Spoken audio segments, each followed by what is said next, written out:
नमस्कार दोस्तों।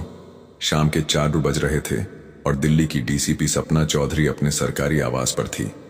दिन भर की भीषण गर्मी, अंतहीन बैठकों और शहर के अपराधों से निपटने के बाद उनके शरीर में थकान थी, पर मन पूरी तरह से सक्रिय और चौकन्ना था।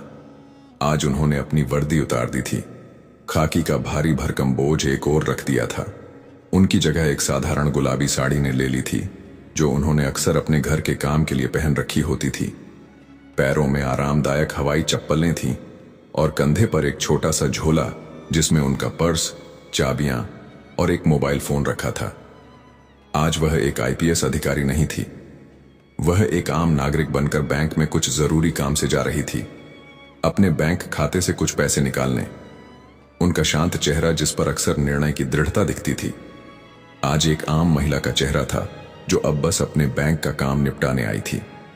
वह देखना चाहती थी कि इस साधारण व्यक्ति को इस शहरी जीवन की भागदौड़ में किन मुश्किलों का सामना करना पड़ता है और उनकी अपनी व्यवस्था यानी प्रशासनिक प्रणाली कितनी कारगर है।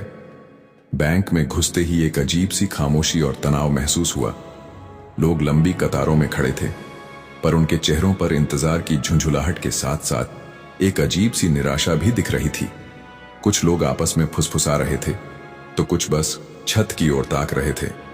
सपना ने भी एक टोकन लिया और धीरे धीरे अपनी बारी का इंतजार करने लगी।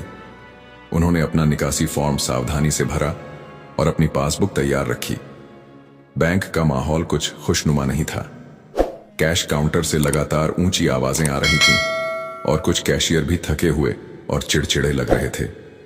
ऐसा लग रहा था कि वे ग्राहकों को सेवा देने के बजाय उन पर एहसान कर रहे थे। थोड़ी देर बाद टोकन नंबर 123 डिस्प्ले पर चमका और सपना कैश काउंटर नंबर 3 पर पहुंची। उन्होंने फॉर्म और अपनी पासबुक कैशियर को दी। कैशियर, एक 30 साल का लड़का, अपनी कुर्सी पर आलस्य से बैठा था।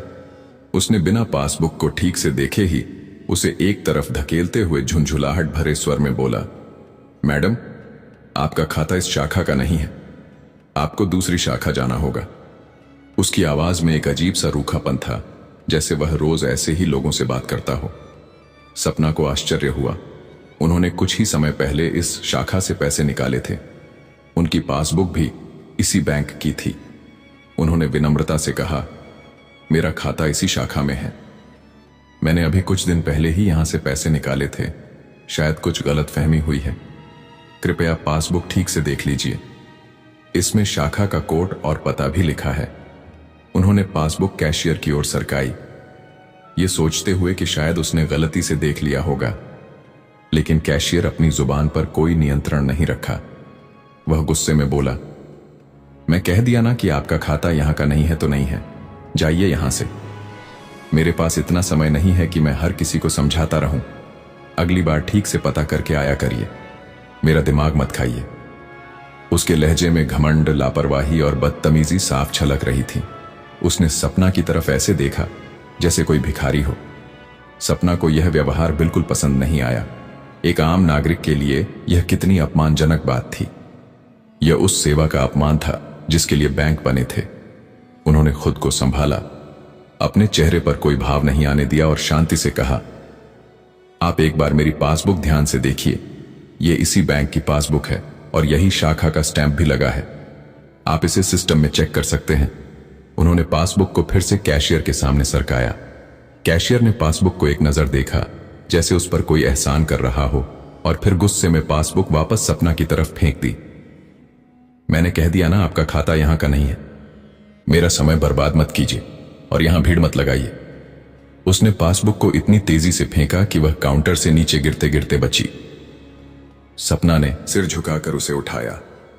यह व्यवहार केवल असभ्य नहीं था, बल्कि ग्राहकों के लिए घोर उपेक्षा का भी प्रतीक था। आसपास खड़े कुछ ग्राहक भी यह सब देख रहे थे और उनके चेहरों पर भी निराशा और बेबसी थी।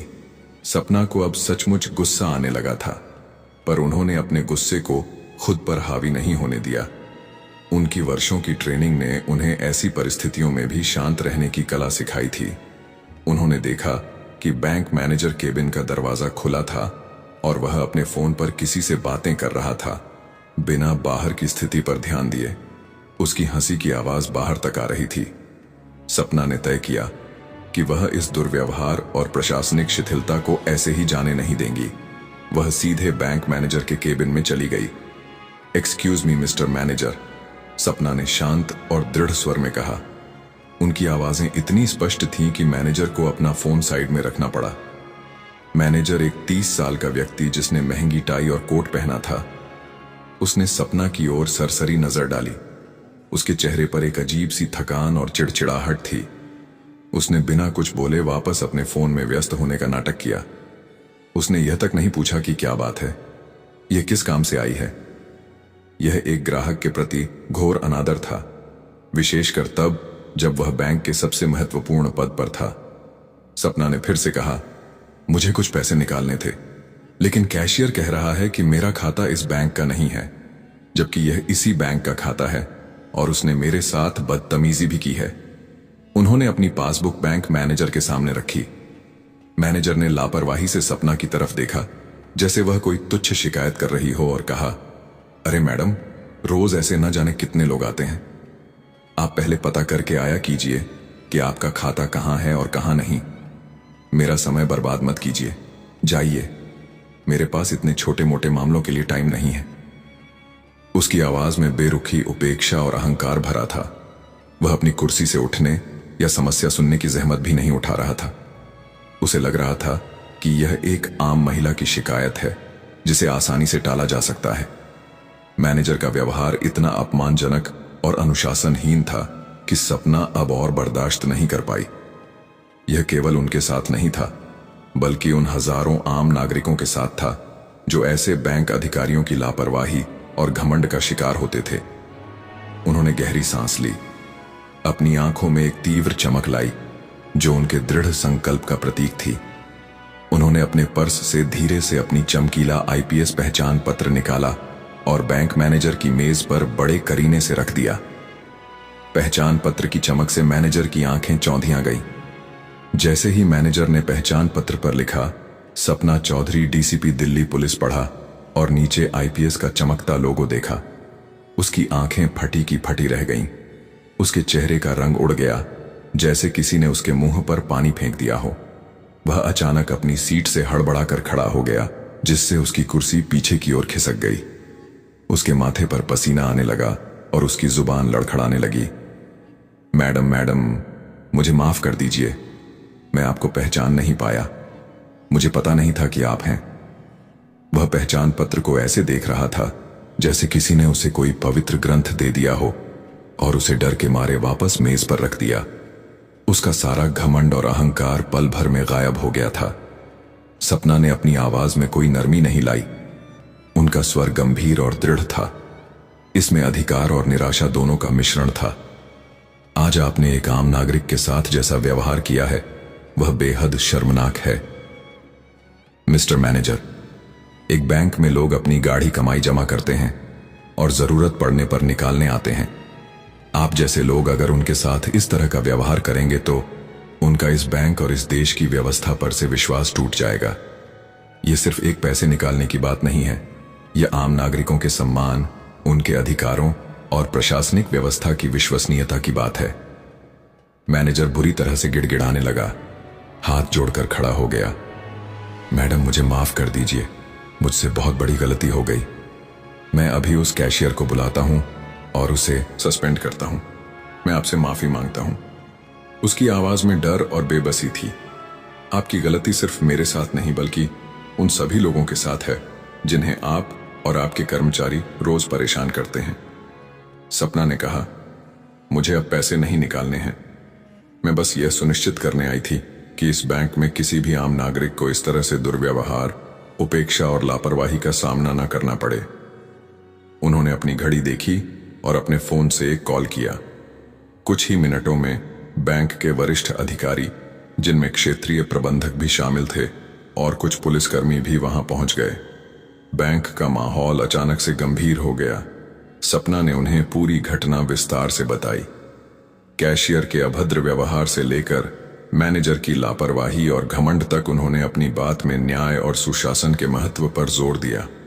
वरिष्ठ अधिकारियों ने बिना किसी देरी के मामले की गंभीरता को समझा। मैनेजर को तत्काल प्रभाव से निलंबित कर दिया गया और उसके खिलाफ विभागीय जांच शुरू कर दी गई। कैशियर को भी तत्काल प्रभाव से हटा दिया गया और उसे कारण बताओ नोटिस जारी किया गया। इस घटना से पूरे बैंक में हड़कंप मच गया। अगले ही दिन से बैंक के कर्मचारियों का व्यवहार पूरी तरह बदल गया। अब वे ग्राहकों से बहुत विनम्रता और सम्मान से बात करते थे और उनकी समस्याओं को ध्यान से सुनते थे। बैंक के बाहर लगे बोर्ड पर एक नई सूचना भी चिपकाई गई थी, जिसमें बड़े अक्षरों में लिखा था, आपकी सेवा ही हमारी सर्वोच्च प्राथमिकता है।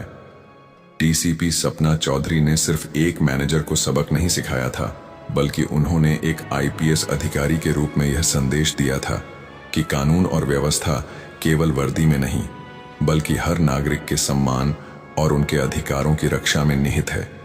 उनकी यही कहानी आज भी लोगों को प्रेरणा देती है कि हमें कभी भी अन्याय और शोषण के खिलाफ चुप नहीं रहना चाहिए और एक जिम्मेदार नागरिक होने के नाते अपनी आवाज उठानी चाहिए, क्योंकि एक व्यक्ति का साहस पूरे समाज में बदलाव ला सकता है।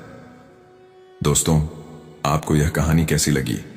अगर अच्छी लगी हो तो प्लीज हमारे चैनल को सब्सक्राइब और वीडियो को एक लाइक जरूर कर दीजिएगा, जिससे हमारा हौसला और भी बढ़ता रहे। धन्यवाद।